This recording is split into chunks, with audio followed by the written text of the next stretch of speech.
So we've got through the first big weekend of college football. What were some of the best performances that you saw this past weekend, Coach? I think you have to start with Alabama. I mean, they absolutely manhandled Miami. They played exceptionally well on both offense and defense. They're very impressive. I'm on one of the pollsters who gets to vote for the top 16 teams in the country each week. I put Alabama 1 and Alabama second team number 2 because this might be the best team he's ever had. And I think the thing that's underlooked with Alabama is O'Brien being the offensive coordinator. He's a successful coach at Penn State and then with Houston. But I think that guy's done a tremendous job in replacing Sarkisian. You also had to be impressed with Ole Miss, the way they absolutely dismantled Louisville.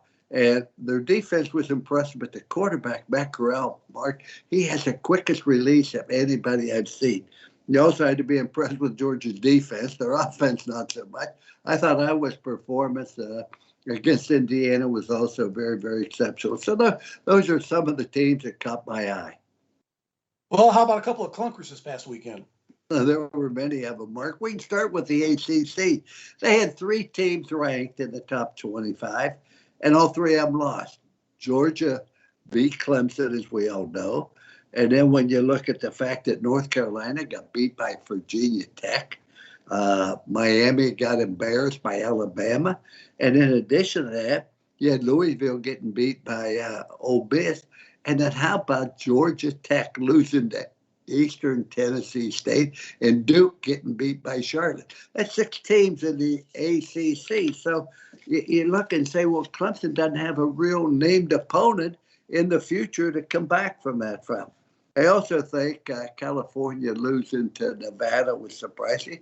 And UConn getting beat by Holy Cross. Now, I understand this. Holy Cross beat them 38-28. And Holy Cross doesn't give a scholarship. I mean, it's all walk-on. And they dominated that. And then I think the fact that Vandy lost to Eastern Tennessee State was very, very impressive.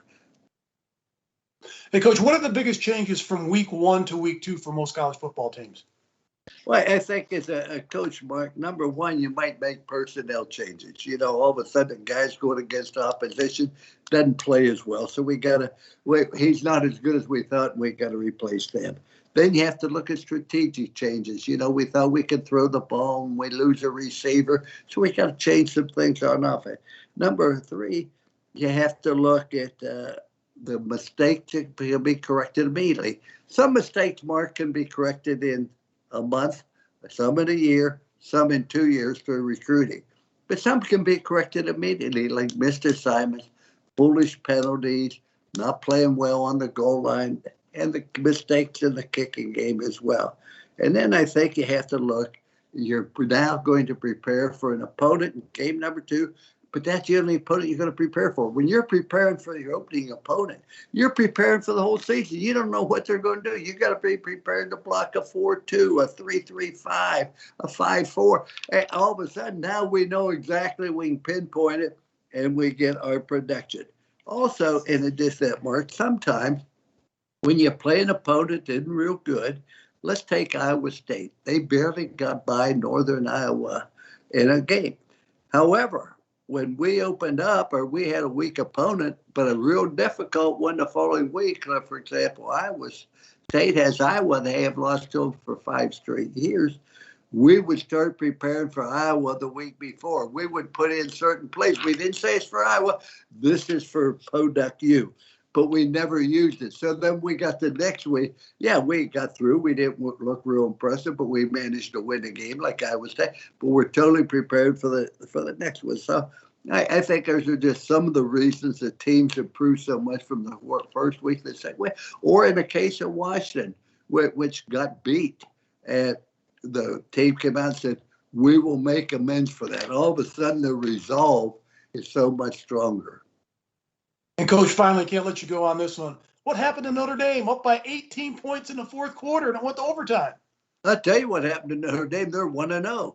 Yeah, it was disappointing. To only rush for 65 yards when you have such a great back as Kyrie Williams.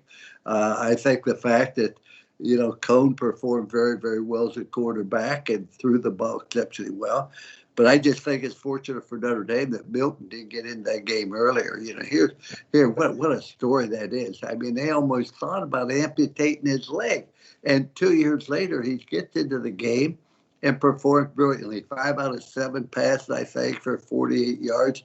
And if it wasn't for 2 bad snaps, they might have been able to pull the thing out. But the whole attitude of the Florida State team changed when he entered into that game. So it was a first game. It was a win for Notre Dame. Now they'll feast on Toledo this week, and then they'll get ready to play Purdue, and then they have Wisconsin. But I think they're going to be fine. They can throw the ball, and they'll get back to a running game. They had to rebuild the offensive line, and they'll get that done.